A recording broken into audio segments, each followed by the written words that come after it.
Assalamualaikum warahmatullahi wabarakatuh. Bismillahirrahmanirrahim. Alhamdulillahirabbil alamin. Wa bihi nasta'inu ala umuri dunya waddin. Wassalatu wassalamu ala asrofil anbiya'i wal mursalin sayyidina wa maulana Muhammadin wa ala alihi wa sahbihi ajma'in, amma ba'd. Yang terhormat Bapak Kepala UPT Satuan Pendidikan SDN Gunung Gelsir II, yang kami hormati Ibu Aprilia Rumawati selaku CGB Angkatan 11 Kabupaten Pasuruan, yang kami hormati Bapak Ibu Dewan Guru, rekan sejawat UPT Satuan Pendidikan SDN Gunung Gelsir II. Pertama-tama, marilah kita panjatkan puji syukur kehadirat Allah Subhanahu wa Ta'ala, yang mana pada siang ini kita semua dapat berkumpul bersama dalam keadaan sehat walafiat. Salawat serta salam tak lupa kami haturkan kepada junjungan Nabi besar kami, Nabi Muhammad SAW, yang mana beliaulah yang menuntun kita semua dari jalan kegelapan menuju jalan terang benderang, yakni agama Islam. Bapak Ibu Dewan Guru, perkenankan saya MC akan menyampaikan susunan acara pada siang hari ini. Yang pertama adalah pembukaan, yang kedua adalah sambutan, yang ketiga adalah pemaparan aksi nyata, dan yang keempat adalah umpan balik aksi nyata budaya positif dari calon guru penggerak, yang terakhir ditutup dengan doa. Sebelum acara dimulai, langkah mulianya, marilah kita buka acara ini dengan bacaan suratul Fatihah, dengan harapan semoga acara berjalan dengan lancar dan membawa manfaat bagi kita semua. Alhamdulillah wa ala kulli niyatin sholihah wa bi syafaati Rasulullah sallallahu alaihi wasallam. Al-Fatihah.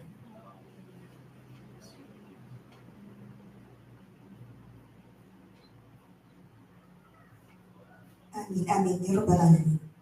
Acara selanjutnya yaitu sambutan. Sambutan akan disampaikan oleh Bapak Kepala UPT Satuan Pendidikan SDN Gunung Gelsir II. Kepada beliau kami persilakan.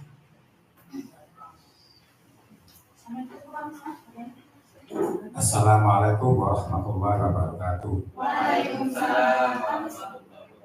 Bismillahirrahmanirrahim. Alhamdulillahirabbil alamin wassalatu wassalamu ala asyrofil anbiya'i wal mursalin sayyidina Muhammadin wa ala alihi washabihi ajmain. Yang saya hormati guru penggerak angkatan 11 Ibu Aprilia Rumawati SPG, yang semangat selalu, serta Bapak Ibu Dewan Guru semua dari mulai kelas 1 sampai dengan kelas 6, para anak-anak serta guru mapel yang lain yang berbahagia.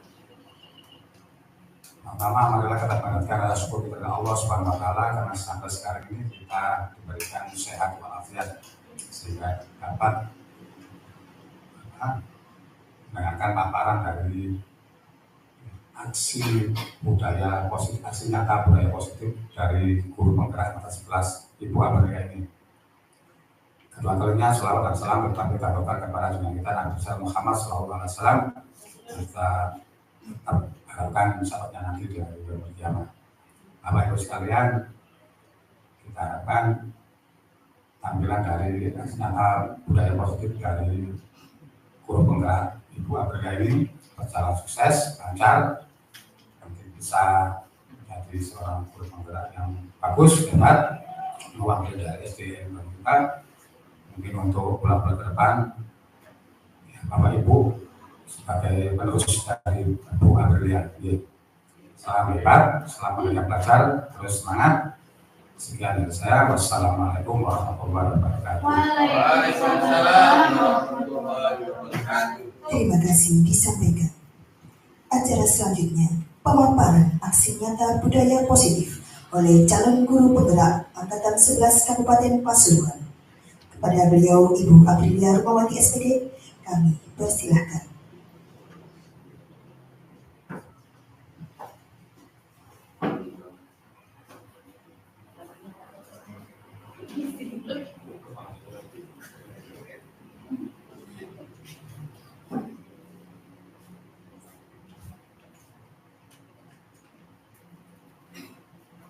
Assalamualaikum warahmatullahi wabarakatuh. Waalaikumsalam warahmatullahi wabarakatuh. Yang terhormat Bapak Kepala Sekolah Satuan UPT SDN Gunung Gangsir 2, yang terhormat Bapak Ibu Guru UPT Satuan Pendidikan SDN Gunung Gangsir 2. Hari ini saya akan mempresentasikan aksi nyata budaya positif. Pertama, marilah kita panjatkan puji syukur kehadirat Allah Subhanahu wa Ta'ala, yang mana pada pagi setengah siang ini kita dapat berkumpul dalam keadaan sehat walafiat. Dan salawat serta salam tetap tercurahkan kepada junjungan kita Nabi besar Muhammad SAW, yang telah membawa kita dari zaman ke-8 dan menuju zaman terang benderang, yaitu agama Islam. Terima kasih atas kehadiran Bapak Ibu semuanya. Saya ucapkan beribu-ribu terima kasih yang telah sudi memberikan waktu untuk aksi nyata saya budaya positif. Untuk ice breaking sebelum saya memulai ini, saya menggunakan jika dan maka, ya. Begini, misalnya saya dulu ya, jika saya lapar, misal saya ke Pak Wahyu, maka saya makan, misal Pak Wahyu ya. Terus setelah itu Pak Wahyu buat pertanyaan lagi, jika bebas, jika apa, nanti Pak Wahyu dilempar ke siapa? Nanti semua biar rata, begitu ya. Bisa dimulai? Bisa. Ya, seperti tadi. Jika saya lapar, Budia, maka saya makan. Jika saya sakit,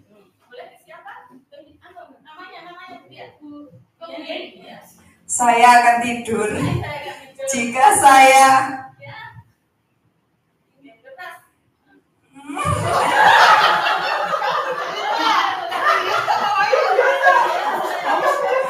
haus. Maka saya minum sebanyak-banyaknya. Jika saya bersedih, Bu Sri, maka saya akan melihat sesuatu yang menyenangkan seperti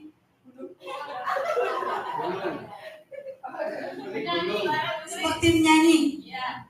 Jika saya gerah, maka Jika saya gerah, maka saya akan menyalakan kipas angin. Jika saya pusing,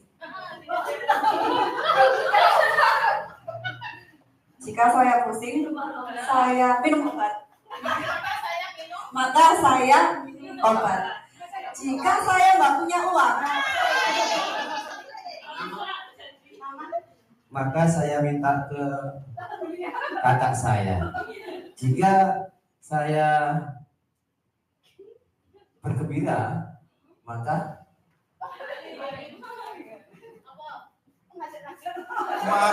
saya akan bernyanyi-nyanyi.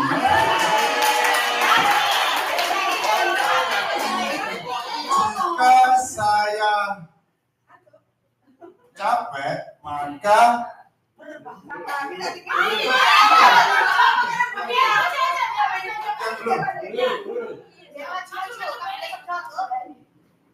jika saya capek, saya akan istirahat tidur. Ucap, jika saya pusing,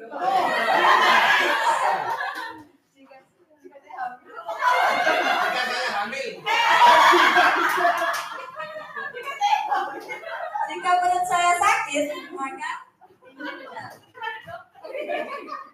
saya akan minum obat. Jika saya ngantuk,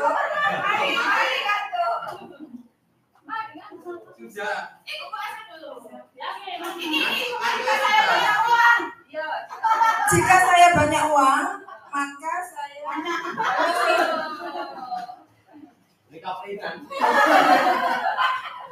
jika saya banyak uang, saya akan berbelanja.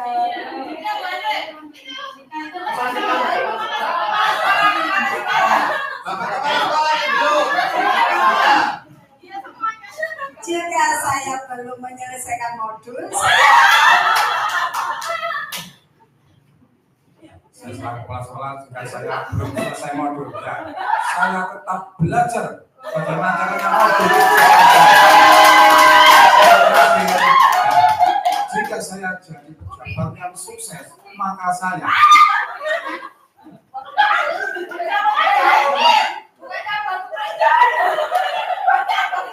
saya akan shopping saja, Pak.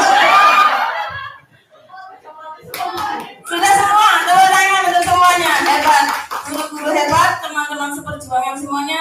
Terima kasih. Baiklah, saya akan memaparkan aksi nyata saya tentang budaya positif, yaitu saya guru penggerak angkatan 11. Ini sudah jelas, langsung Bu Hanim. Saya didampingi oleh fasilitator yang bernama Bapak Diono MPD. Kemudian pengajar praktik saja saya Ibu Ainun Ma'rufa. Kemudian rencana tindakan aksi nyata modul 1.4 yang akan dibahas ini tentang budaya positif yang ada di sekolah kita.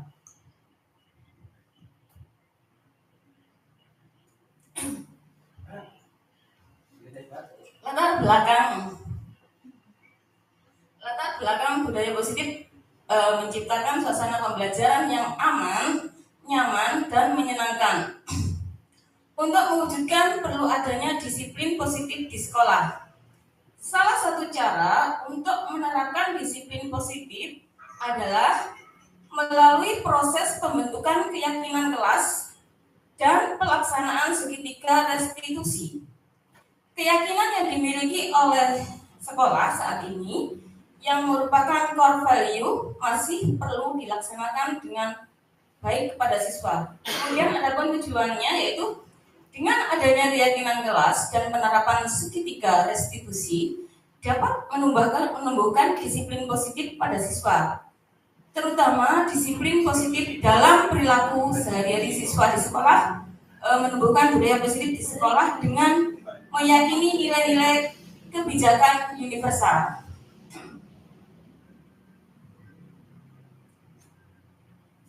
Adapun tolak ukur yang digunakan, yang pertama yaitu terdapat poster keyakinan kelas pada masing-masing kelas. Kemudian rekan guru dapat menerapkan segitiga restitusi dalam menangani pembahasan permasalahan siswa. Permasalahan mengenai pelanggaran bullying berkurang. Kemudian lini masa tindakan 10 Agustus 2024 membuat kesepakatan dan keyakinan kelas. 12 Agustus 2024 membuat PowerPoint. 13 Agustus 2024 menemui Bapak Kepala Sekolah untuk meminta izin menyampaikan presentasi serta mengatur jadwal.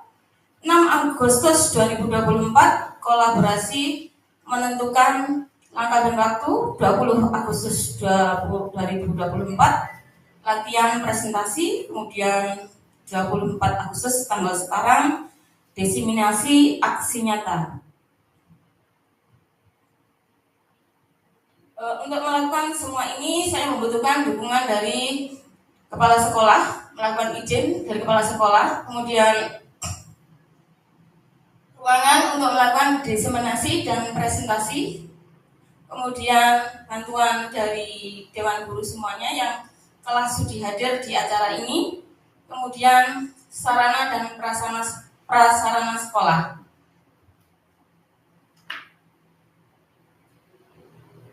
Oke, lanjut Pak.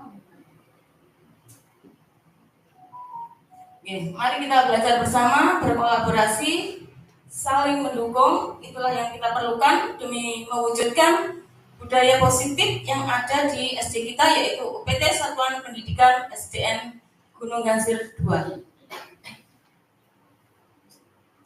Ada beberapa konsep utama modul budaya positif, yaitu perubahan paradigma belajar, kemudian disiplin positif, kebutuhan dasar manusia, ada 5 itu ya, motivasi perilaku manusia, kemudian posisi kontrol restitusi, kemudian keyakinan kelas, kemudian segitiga restitusi.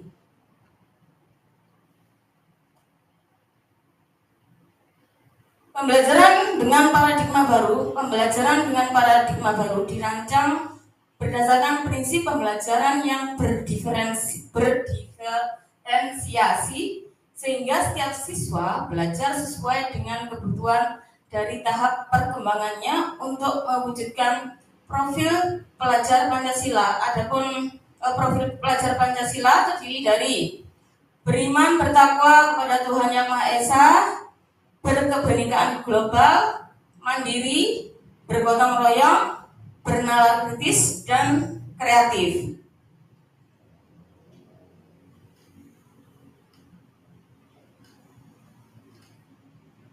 Disiplin positif berasal dari kata disiplina yang artinya belajar.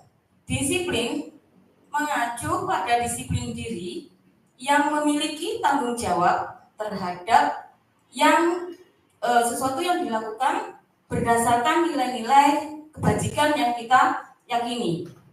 Kemudian disiplin positif adalah cara penerapan disiplin yang bertujuan untuk menumbuhkan kesadaran serta memberdayakan peserta didik tanpa imbalan atau penghargaan, ancaman atau hukuman. Ini yang kita inginkan.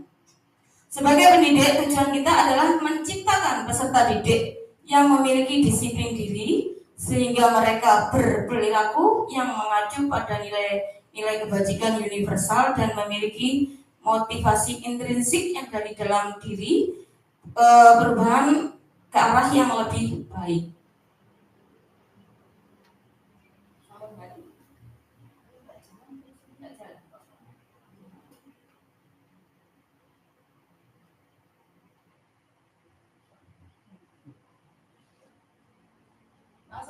Dasar manusia juga.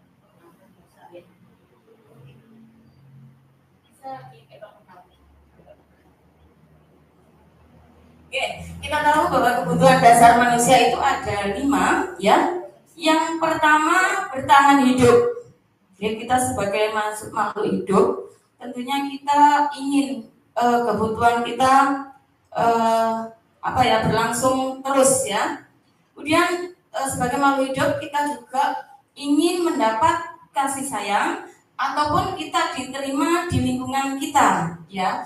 Kemudian yang ketiga, kita ingin penguasaan, bahwa kita bisa ada pengakuan dan pengakuan atas kemampuan yang kita miliki di lembaga misalnya atau di tempat yang kita tinggali. Kemudian kebebasan, bahwa kita juga punya hak dan itu adalah kebutuhan dasar kita untuk memilih sesuatu karena itu juga merupakan hak kita. Kemudian yang terakhir, tentunya kita juga ingin merasa senang. Jadi kebutuhan yang terakhir itu memiliki kesenangan. Ini ada dijelaskan satu-satu.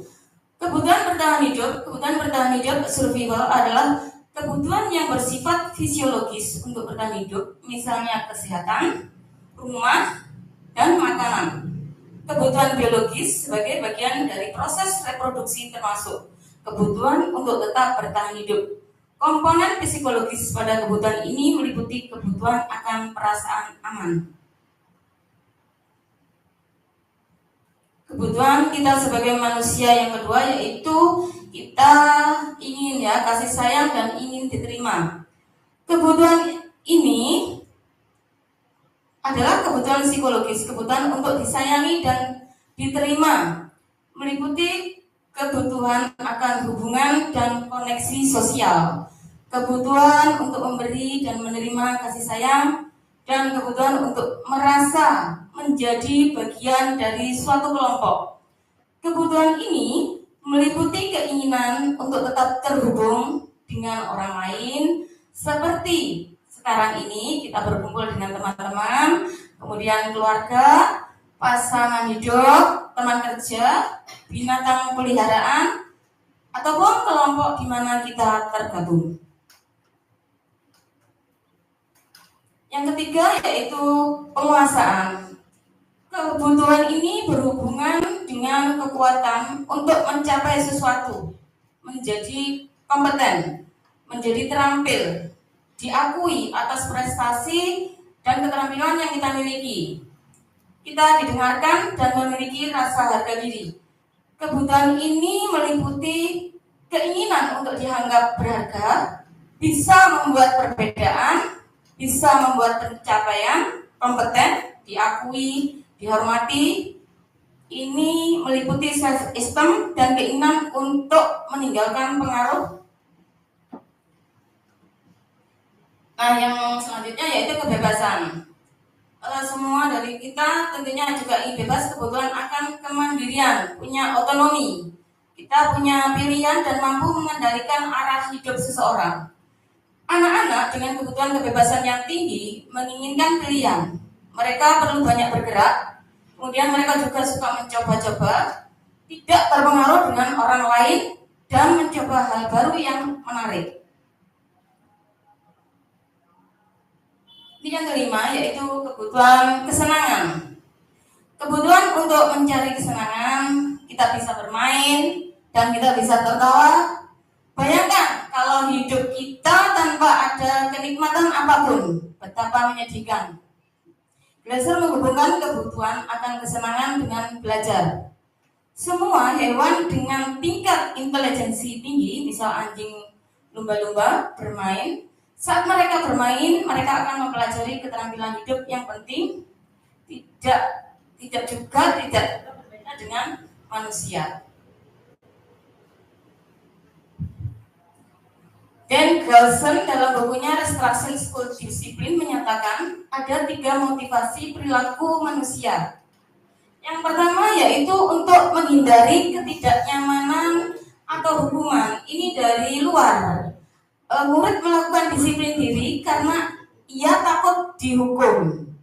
Jadi motivasi ini berasal dari luar diri anak karena dia merasa takut dihukum, makanya dia mengikuti disiplin. Ini merupakan motivasi ekstrinsik. Kemudian untuk mendapatkan anak-anak biasanya yang kedua untuk melakukan sesuatu itu agar mendapatkan imbalan atau penghargaan dari orang lain. Jadi misalnya pengen dipuji dan lain-lain. Jadi dia melakukan sesuatu karena ada sesuatu. Mulai melakukan disiplin diri karena ia mendapatkan imbalan, misalnya berupa pujian atau imbalan yang lain. Ini juga merupakan motivasi ekstrinsik. Kemudian untuk menjadi orang yang mereka inginkan dan menghargai diri sendiri dengan nilai kebajikan dari diri sendiri. Murid melakukan disiplin diri karena sadar akan nilai kebajikan. Ini merupakan motivasi intrinsik. Jadi dari dalam diri anak, motivasinya ini tidak mengharapkan imbalan, tidak mengharapkan pujian ataupun takut karena hukuman. Ini konsep disiplin. Kalau kita menghukum anak-anak secara tidak langsung, itu akan menyakitkan bagi anak-anak. Kemudian juga akan timbul rasa tidak nyaman. Ada rasa takut dari anak-anak. Terus kemudian kita memaksa. Kadang-kadang anak malah menyembunyikan kesalahannya karena takut karena hukuman. Kemudian kalau kita setelah dihukum, kita kurang percaya diri atau menjadi rendah diri. Kemudian adanya penghargaan ini tidak efektif. Karena apa? Kalau kita tidak diberi sesuatu, kalau kita tidak diberi penghargaan, maka kita tidak akan melakukan sesuatu itu. Karena motivasi itu berasal dari luar. Kemudian penghargaan itu juga dapat menimbulkan rasa iri, karena ada kelompok tertentu yang tidak sama. Jadi kan akan menimbulkan kesenjangan. Kemudian akan mematikan kreativitas, kemudian menghukum dengan sistem ranking, merampas hak anak untuk menghargai dirinya.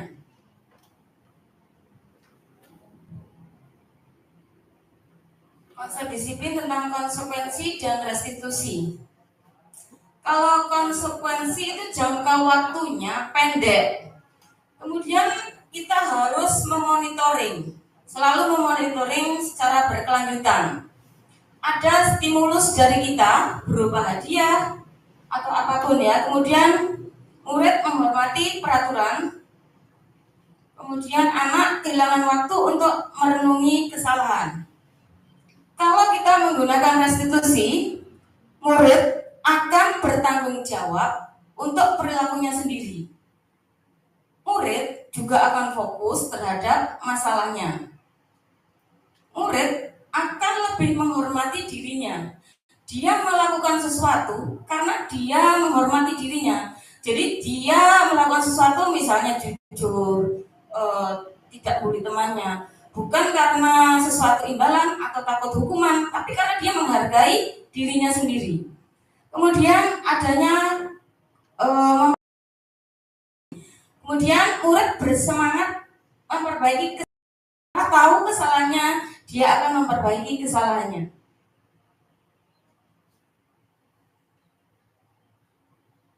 Konsep disiplin pendekatan restitusi.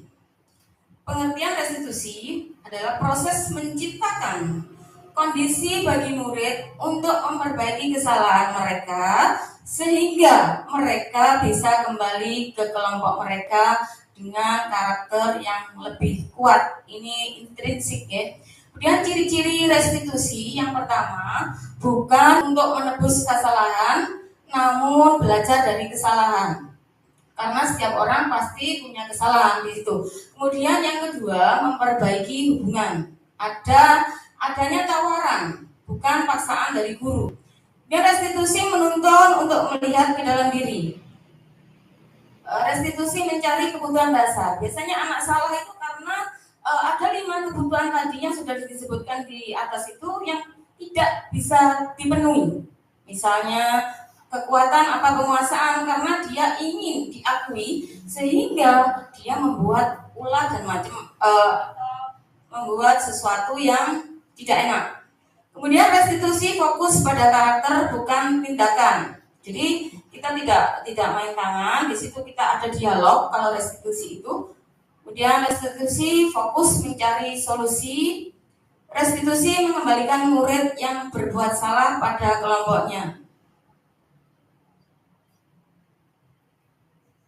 Apakah perbedaan dari hukuman, konsekuensi, dan restitusi?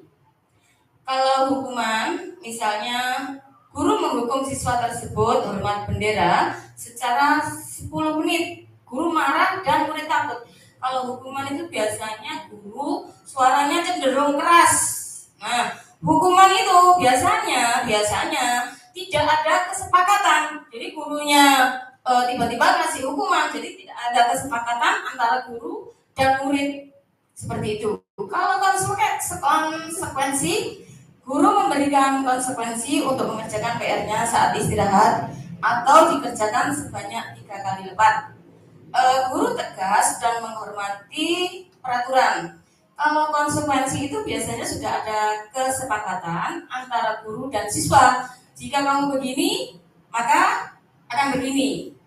Jadi biar tidak kaget kalau hukuman tadi, guru kasih hukuman bisa hormat bendera 10 menit, itu tidak ada tidak ada kesepakatan terlebih dahulu. Kemudian restitusi. Guru menanyakan keyakinan kelas dirinya dan membantu siswa menyelesaikan masalahnya. Guru terbuka dan menghormati dirinya dan orang lain.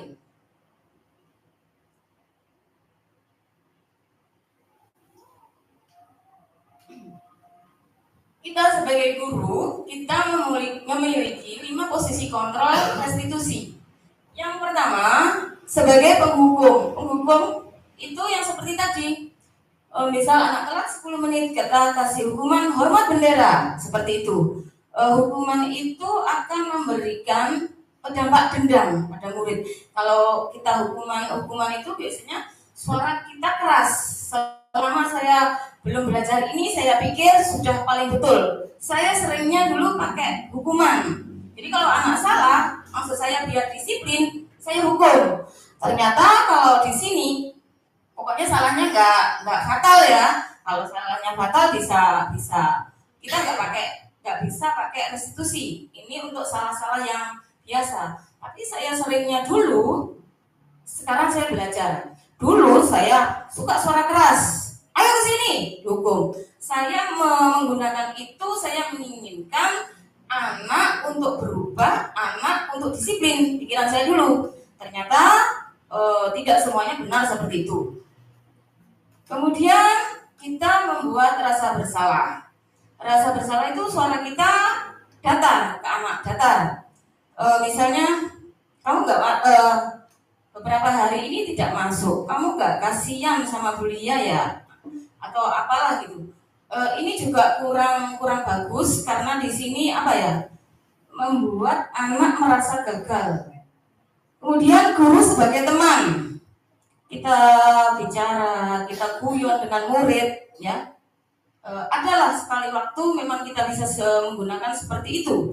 Kalau kita menggunakan seperti ini terus menerus, maka yang akan terjadi, kalau menurut saya nanti anak itu menjadi apa ya namanya, kodoh atau tidak hormat, ya.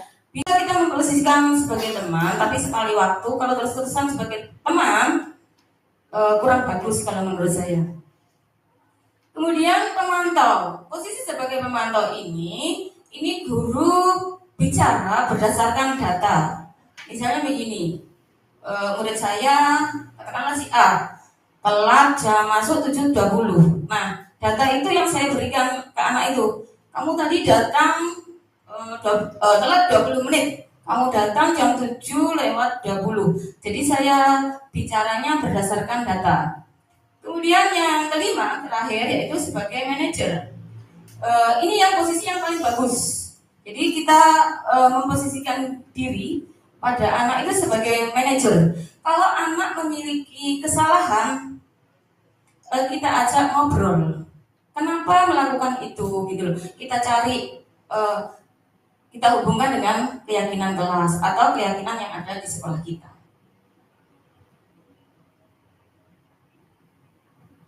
Oke, posisi kontrol restitusi, yaitu pertama tadi, ini penjelasannya ya. Penghukum, seorang penghukum bisa menggunakan hukuman fisik maupun verbal melalui ucapan ya. Orang-orang yang menjalankan posisi menghukum senantiasa mengatakan bahwa sekolah memerlukan sistem atau alat yang dapat lebih menekan murid-murid lebih dalam lagi. Guru-guru yang menerapkan posisi penghukum akan berkata, patuhi aturan saya atau awas. Nah ini biasanya ya. Kamu selalu saja salah. Selalu, pasti selalu yang terakhir selesai. Guru seperti ini senantiasa percaya bahwa hanya ada satu cara agar pembelajaran bisa berhasil, yaitu cara dia. Hasil dari menghukum ini kemungkinan murid akan marah atau dendam yang bersifat agresif.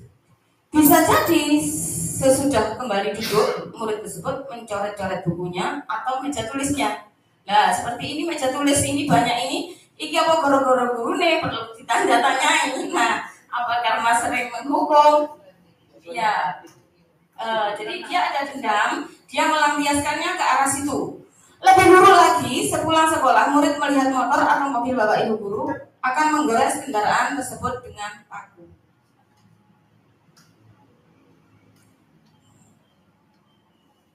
Kemudian membuat rasa bersalah. Pada posisi ini biasanya guru akan bersuara lebih lembut.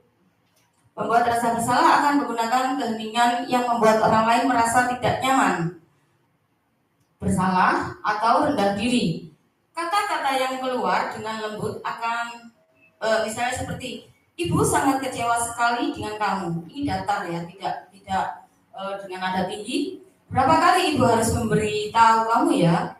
Gimana coba? Kalau orang tua kamu tahu kalau kamu berbuat begini. Di posisi ini, murid akan memiliki penilaian diri yang buruk tentang dirinya. Murid merasa tidak bahagia dan telah mengecewakan orang-orang yang disayanginya. Kemudian hasil dari kalau kita membuat rasa bersalah pada anak-anak, murid akan merasa bersalah telah mengecewakan kita sebagai ibu dan bapak gurunya. Murid akan merasa menjadi orang yang gagal dan tidak sanggup membahagiakan orang lain. Kadangkala sikap seperti ini lebih berbahaya dari sikap menghukum, karena emosi akan tertanam rapat di dalam. Murid menahan perasaan tidak seperti murid dengan guru menghukum, di mana murid bisa menampakkan amarahnya walaupun dengan cara negatif. Murid tertekan seperti inilah yang tiba-tiba bisa meletus amarahnya dan bisa menyakiti diri sendiri atau orang lain. Sebentar, di sini dulu. Nah, sebentar, biar gak ngantuk. Monggo, mungkin ada pertanyaan. Saya lihat kok semuanya berdoa mulai. Monggo, biar ini jam makan siang ya. Monggo kalau ada pertanyaan dari Bapak Ibu biar kita diskusinya juga aktif. Monggo. Monggo. Ayo.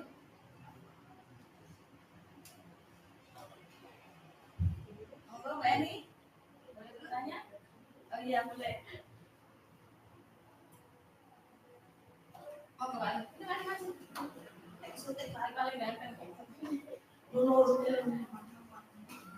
Baik Bu, terima kasih atas waktu yang telah diberikan.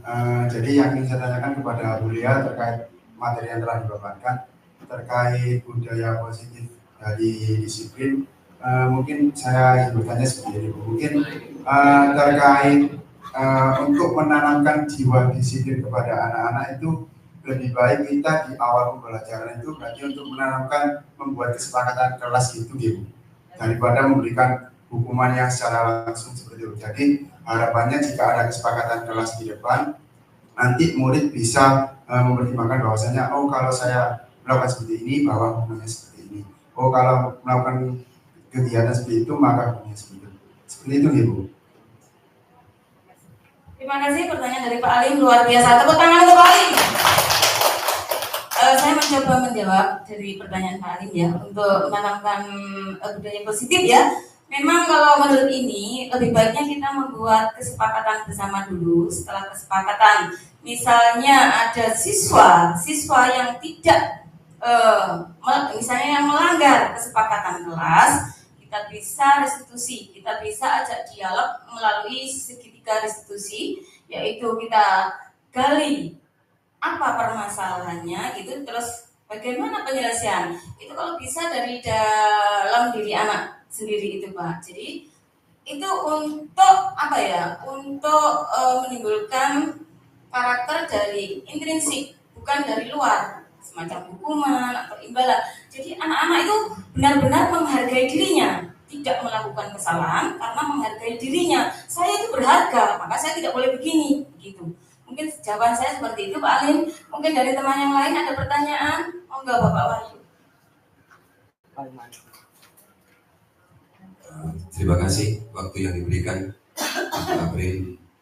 Yang mau saya tanyakan itu seperti yang kita ketahui bahwa semua untuk penerapan disiplin ini diperlukan andil dari semua lini, baik dari Bapak Ibu guru yang lain ataupun lingkungan sekitar. Pertanyaan saya, jika penerapan disiplin positif ini okelah berjalan di lingkungan sekolah dari Bapak Ibu guru, apa yang harus kita lakukan jika ada pelanggaran disiplin yang dilakukan di luar sekolah? Apakah kita diam saja ataukah kita menindaklanjuti di sekolah? Itu yang saya tanyakan. Terima kasih. Terima kasih atas pertanyaan dari Bapak Wahyu. Pertanyaan yang bagus sekali. Kita sebagai guru, ampunkan Bapak ya, waktu kita terbatas ada di sekolah kalau menurut saya Bapak. Kalau misalnya kesalahan itu dilakukan di luar, contohnya bisa disebutkan Bapak Wahyu? Misalnya ketika kita sedang jalan-jalan, kemudian kita tahu ada beberapa anak itu yang misalnya lah, yang sering kita lihat itu tawuran lah anak-anak misalnya kita lihat tawuran, berarti dia kan sudah melanggar disiplin normal-normal lah.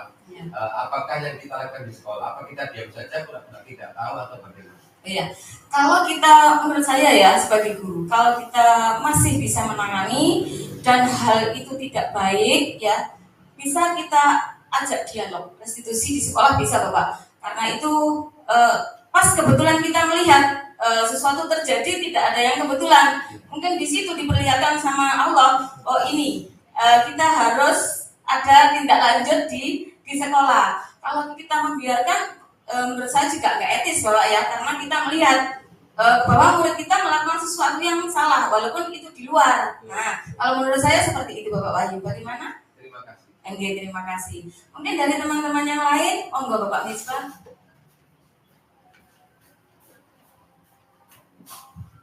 Terima kasih waktunya pemaparan yang sangat luar biasa untuk Bu April. Aksi nyata yang begitu motivasi termotivasi kita semuanya untuk menerapkan segitiga restitusi.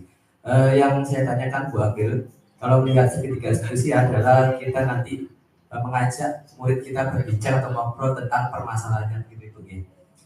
Kalau itu yang dilakukan untuk kelas tinggi, insya Allah masih bisa Ibu, karena masih connect ataupun masih nyambung ketika kita diajak bicara. Namun ketika yang bermasalah ini ataupun yang mempunyai masalah ini adalah anak kelas 1 Ibu, kan dari TK terus kelas 1.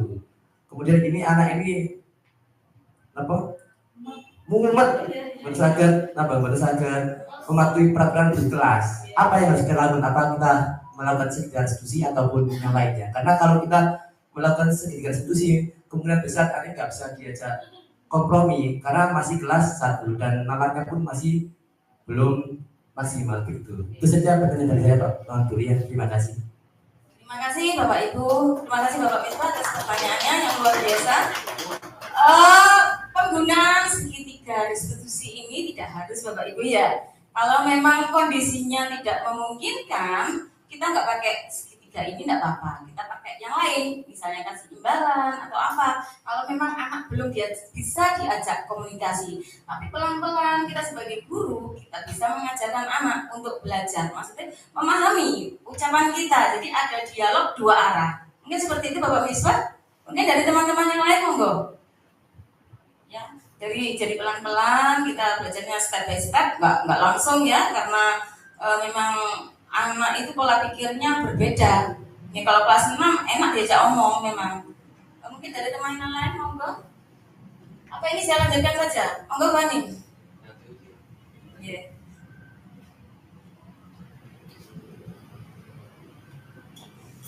Tadi sebagai teman ya, restitusi bukan. 5 kontrol guru sebagai teman. Guru pada posisi ini tidak hanya menyakiti murid, namun akan tetap berupaya mengontrol murid melalui persuasi.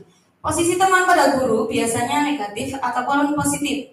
Guru di posisi ini sebagai teman menggunakan hubungan baik dan humor untuk mempengaruhi seseorang.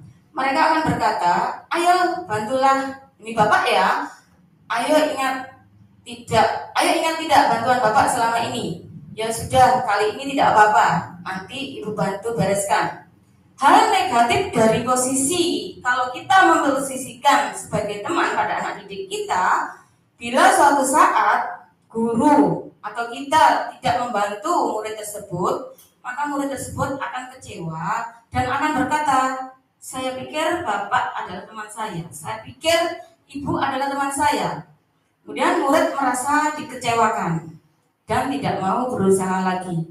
Hal lain yang mungkin timbul adalah murid hanya akan bertindak untuk guru tertentu dan tidak untuk guru yang lain.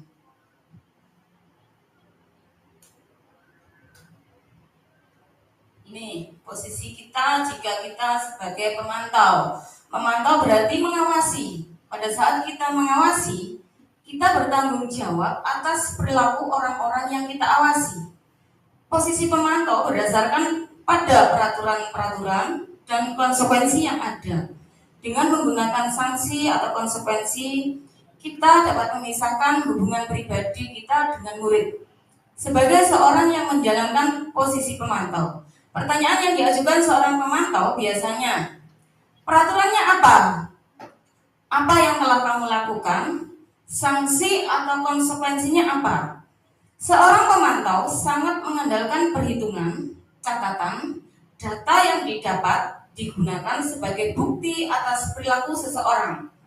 Posisi ini akan menggunakan stiker, slip catatan, daftar cek. Posisi pemantau sendiri berawal dari teori stimulus respon yang menunjukkan tanggung jawab guru dalam mengontrol murid.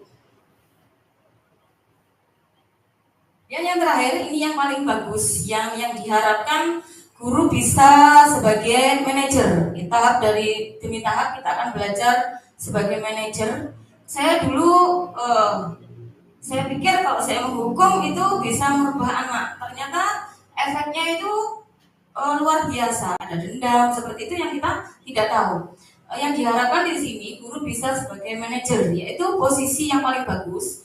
Manajer adalah posisi di mana guru berbuat sesuatu bersama dengan murid, kemudian mempersilahkan murid, mempertanggungjawabkan perilakunya, mendukung murid agar dapat menemukan solusi atas permasalahannya sendiri.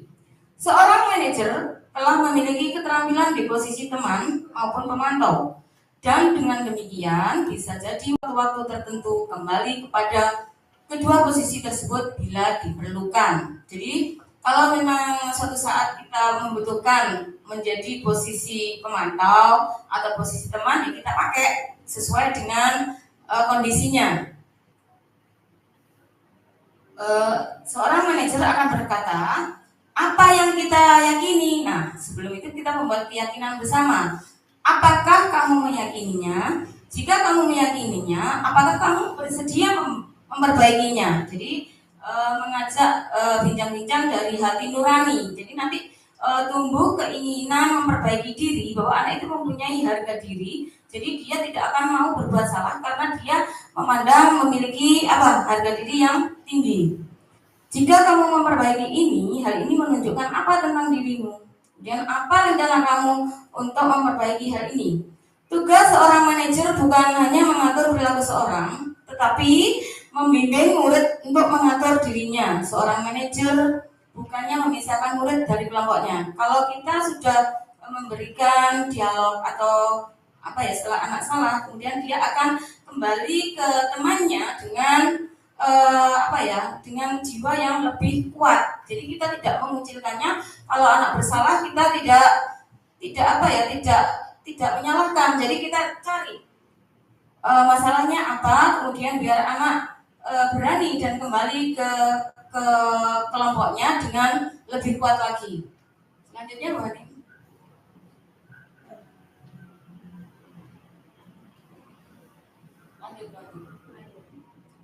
Oh ini dia ya. Ada pertanyaan, mengapa kita menggunakan peraturan tentang penggunaan helm pada saat mengendarai kendaraan roda 2 atau motor? Ada yang bisa menjawab Bapak Ibu? Agar tidak kena tilang. Ya, jawaban dari Bapak Misbah.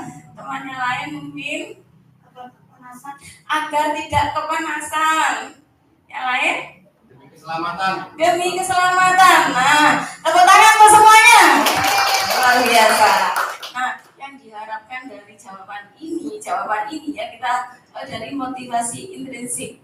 Jadi karena kita tidak takut hukuman. Kalau seperti Pak Misbah tadi kan apa? Kita takut dihukum. Berarti itu motivasi apa? Ekstrinsik, karena kita ada rasa takut. Nah, kemudian panas karena untuk melindungi diri sendiri ya Bu ya. Mungkin itu bisa intrinsik karena untuk menjaga kesehatan tubuh kita biar tidak sakit. Kemudian demi keselamatan, ini jawaban yang paling bagus ya. Karena apa? Kita sadar bahwa keselamatan kita itu penting.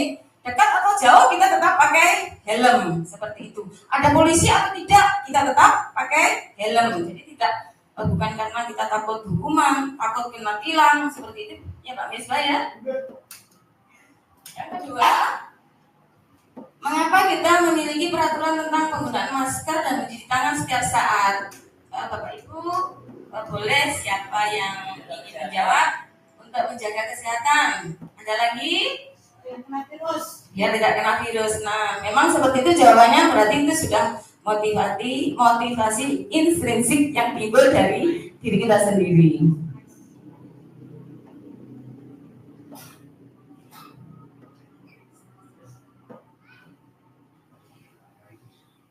Kegiatan membuat keyakinan kelas ya. Yang pertama berdiskusi tentang peraturan yang kita yakini, kemudian menyusun peraturan menjadi keyakinan, kemudian menempelkan keyakinan di dalam kelas.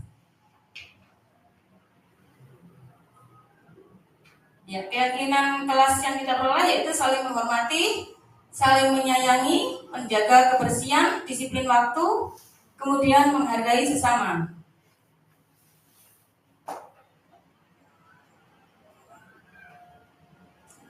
Pembentukan keyakinan sekolah atau kelas, keyakinan kelas bersifat lebih abstrak daripada peraturan yang lebih rinci dan konkret. Keyakinan kelas berupa pernyataan-pernyataan universal.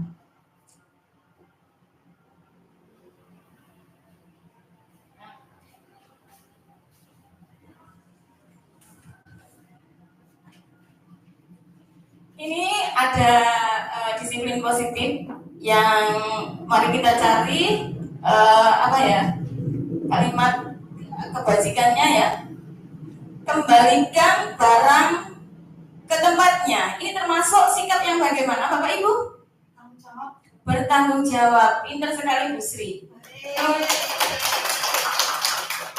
Kemudian yang kedua, dilarang mengganggu orang lain. Nilai kebajikannya apa, Bapak Ibu? Saling menghormati. Pinter, Vanessa. Kemudian yang ketiga, hadir di sekolah 15 menit sebelum pembelajaran dimulai. Disiplin. Ya, komitmen. Ya, betul. Kemudian dilarang melakukan kekerasan. Saling menghormati, keamanan. Betul. Tepuk tangan. Dilarang menggunakan narkoba. Nah, ini dari motivasi sendiri. Kemudian bergantian atau menunggu giliran. Menghormati orang lain. Dilarang merokok. Kesehatan. Kalau kita peduli dengan kesehatan, tentunya kita tidak akan merokok. Itu motivasi intrinsik. Kemudian penggunaan masker. Kesehatan. Kalau membuang sampah pada tempatnya, iya, pintar sekali. Nah, disesuaikan dengan jawabannya. Jawabannya ternyata betul semua.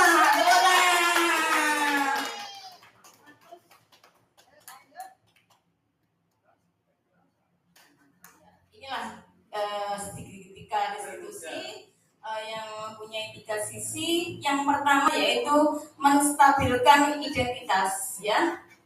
Di sini setiap orang, ketika murid kita melakukan kesalahan, kita jangan langsung memvonis, tapi kita bilang bahwa oh, tidak apa-apa kamu melakukan ini. Semua orang pasti pernah melakukan kesalahan. Di sini kita menimbulkan sikap anak yang merasa biar tidak merasa gagal. Kemudian setelah kita stabilkan, kita validasi tindakan. Kita cari mengapa anak itu melakukan kesalahan. Anak melakukan kesalahan karena 5 kebutuhan tadi ada yang tidak terpenuhi. Misalnya salah satu keamanan atau kesenangan. Jadi dia akan melakukan kesalahan untuk mencari perhatian. Kemudian setelah itu kita menanyakan keyakinan. Apakah perbuatanmu tadi sudah sesuai dengan keyakinan yang sudah kita sepakati bersama? Dari situ anak akan misalnya tidak sesuai. Kita sebagai guru bertanya terus, kalau tidak sesuai tindakanmu selanjutnya apa? Biar anak berpikir. Nah setelah itu maka akan timbul motivasi intrinsik dari anak. Saya salah, untuk kedepannya saya tidak akan mengulangi lagi Bu. Seperti itu. Jadi kita mengajak dialog, berupa dialog yang bisa menimbulkan anak itu memiliki rasa harga diri, memiliki sesuatu yang timbul dari dirinya sendiri tanpa ada dari luar, tanpa ada iming-iming atau hukuman dari luar. Jadi memang betul-betul timbul dari hati nurani anak sendiri. Dan seterusnya kita ingin ini tumbuh secara lama, dalam waktu yang lama. Monggo selanjutnya. Segitiga restitusi membantu murid menjadi lebih memiliki tujuan, kemudian disiplin positif dan memulihkan dirinya setelah berbuat salah. Melalui pendekatan restitusi, ketika murid berbuat salah, guru akan menanggapi dengan mengajak murid berefleksi tentang apa yang dapat mereka lakukan untuk memperbaiki kesalahan mereka sehingga mereka menjadi pribadi yang lebih baik dan menghargai dirinya sendiri. Dalam penerapan program disiplin positif, hendaknya guru memiliki standar kepribadian profesional, sosial yang baik, di mana guru mampu berrelasi dengan posisi kontrolnya, bagaimana perjalanan dirinya sebagai among, yaitu sebagai manajer yang menuntun murid-muridnya menjadi insan yang mandiri, merdeka, dan bertanggung jawab. Semoga sesi belajar ini membawa manfaat sehingga dapat mewujudkan pelajar profil Pancasila. Sekian dan terima kasih.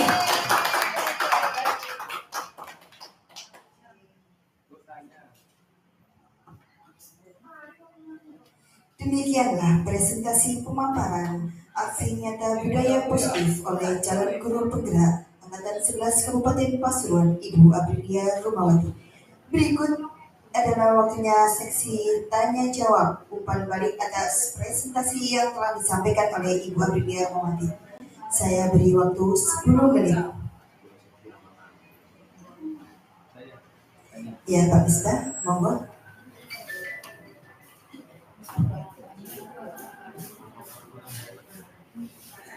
Terima kasih atas waktunya. Tepuk tangan buat Bu Aprilia selaku calon guru penggerak Angkatan 11 yang melakukan aksi nyata designasi budaya positif di lingkungan UPT Satuan Pendidikan SD Negeri 2 yang sangat luar biasa, sangat memotivasi buat kita semuanya. Adapun beberapa hal ataupun yang akan saya tanyakan ke Bulia tentang 5 posisi kontrol dari seorang guru Bulia. Ketika kita menjumpai, karena di lingkungan kita mungkin ada tidak banyak, mungkin ada ABK atau anak yang berkebutuhan khusus di apa nuwai menurut sakit dunia. Ketika kelima posisi kontrol sudah kita laksanakan, namun si anak ini masih belum mampu untuk menjadi anak yang berhasil. Bagaimana untuk kita melakukan untuk menjadikan anak ini sukses kembali seperti itu, Bulia? Terima kasih, Bulia. Terima kasih atas pertanyaan dari Bapak Misbah. Jika 5 posisi kontrol kita sebagai guru sudah kita lakukan, di situ ada kita sebagai pendukung, kemudian rasa bersalah sebagai teman, pemantau dan manajer tidak mempan, berarti ada apa, what happen dengan anak ini, something wrong, berarti tanda tanya besar. Nah, kita perlu meminta bantuan psikolog mungkin Bapak. Mungkin sekolahnya tidak di SD, mungkin ya di sekolah inklusi, sekolah yang luar biasa. Jadi di situ ada penanganan yang lebih untuk anak itu. Mungkin dari saya seperti itu, Bapak. Bagaimana, Pak Nisa? Mungkin nambah mungkin ya. Tinggi, kita kolaborasi Bu, mengadakan kolaborasi dengan wali murid, orang tuanya kita panggil, kita restitusi orang tuanya dengan anaknya mungkin seperti itu agar nanti bisa berkesinambungan antara pantauan dari guru dan wali murid. Karena kan di sini juga mungkin ada beberapa anak yang seperti itu. Ketika kita memberikan materi dan apapun, anaknya itu kayak nggak ngerti gitu loh, main sendiri atau gimana, bahkan tidak masuk beberapa bulan pun di omong juga nggak bisa. Mungkin adanya kolaborasi dengan murid itu mungkin jauh. Terima kasih masukan dari Bapak Misbah ya, bagus sekali ya. Kita memang berkolaborasi dengan wali murid. Kalau wali muridnya mendukung kita, kadang ada wali murid yang tidak mendukung. Maksudnya kadang anak saya itu tidak apa-apa, normal di rumah itu bisa. Tapi di sekolah ternyata tidak bisa. Nah, ada seperti itu. Kalau misalnya wali murid mendukung, alhamdulillah bagus. Itu saja dari saya. Bagaimana Bapak? Boleh. Untuk Bapak Kepala Sekolah. Untuk penyelenggaraan pendidikan inklusi itu, ya kita tidak harus bersandar kepada sekolah luar biasa. Sekolah kita mau mengadakan pendidikan inklusi itu sudah amanah dari Undang-Undang Dasar 45. Ya. Jadi kita itu siap, kita itu harus siap dengan inklusi.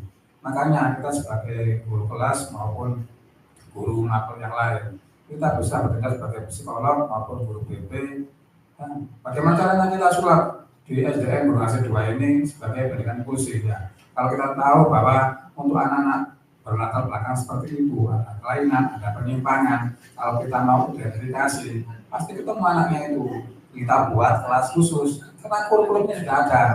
Ya, kemarin saya belajar dari modul, mungkin Bu Asyik juga bisa menambahkan itu. Terima kasih atas ilmu baru yang disampaikan, mungkin ini masuk ya. Jadi kita wajib sebagai guru wajib memahami anak yang berkebutuhan khusus, mungkin begitu ya Bapak Kepala Sekolah ya? Iya, wajib ya, wajib. Jadi kita wajib. Berarti tugas kita tambah lagi. Saya pikir pemahaman saya selama ini kalau anak punya kelainan sebaiknya sekolah di. Iya, seperti itu. Ternyata sekarang peraturannya baru ya Bapak ya. Oh, saya tidak dari dulu. Iya, berarti saya tidak tahu. Berarti kita SD ini harus menerima anak yang berkebutuhan khusus dan kita juga harus mampu membimbing anak yang berkebutuhan khusus. Iya Bapak, khusus maksudnya. Bagaimana Bapak? Monggo kita sharing.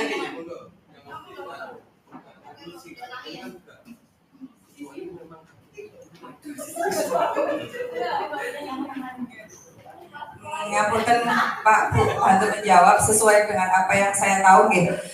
Sebenarnya inklusi itu memang kan ada sekolahnya khusus bagi guru S1 itu ya. Nah, pendidikan inklusi itu ada gurunya sendiri. Setiap anak yang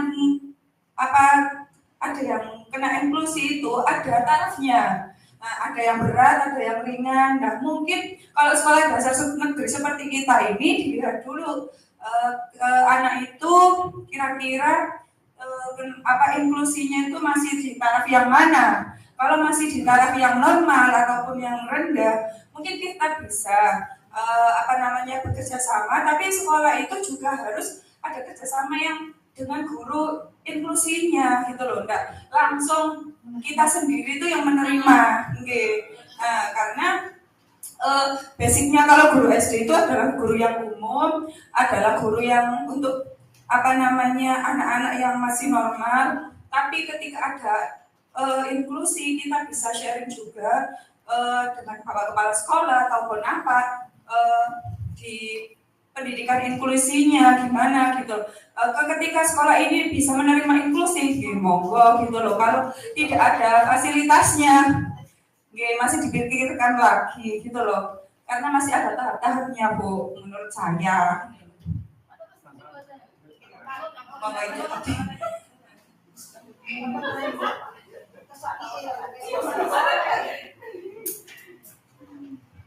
Untuk kenyataan pendidikan inklusi di Kecamatan Besi itu ada 2 SD yang mau menjalankan, di SD Azhara sama SD Al-Uswa. Ya, di situ kalau saya lihat satu sekolah itu PPDB yang baru itu bisa menerima 15 anak, terus yang satunya itu sekitar ada 10 lebih. Mungkin dari dampak zaman sekarang munculnya HP dan lain sebagainya, mungkin kebanyakan anak itu kalau sekolah kita mau identifikasi, mungkin keberadaan anak yang berkelainan atau penyimpangan menjurus ke berkebutuhan khusus itu khawatirnya itu ada. Nah, kalau ada, untung saja wali murid sampai sekarang itu tidak ada yang komplain.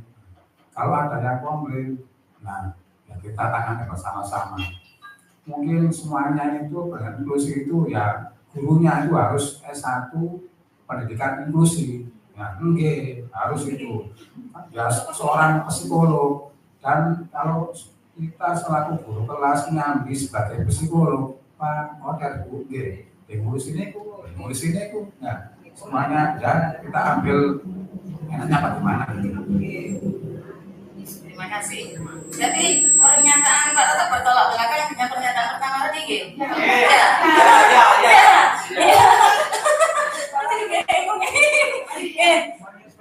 Oh ya kan, berarti menyesuaikan dengan kondisi sekolah kita. Nggak tahu Bapak, berhubung di sekolah kita nggak ada guru S1 inklusi. Kalau kami ada serahkan ke SRD. Mungkin kedepannya akan ada setelah ada tes CPNS ini mungkin. Setelah ini saya simpulkan, saya refleksi dari posisi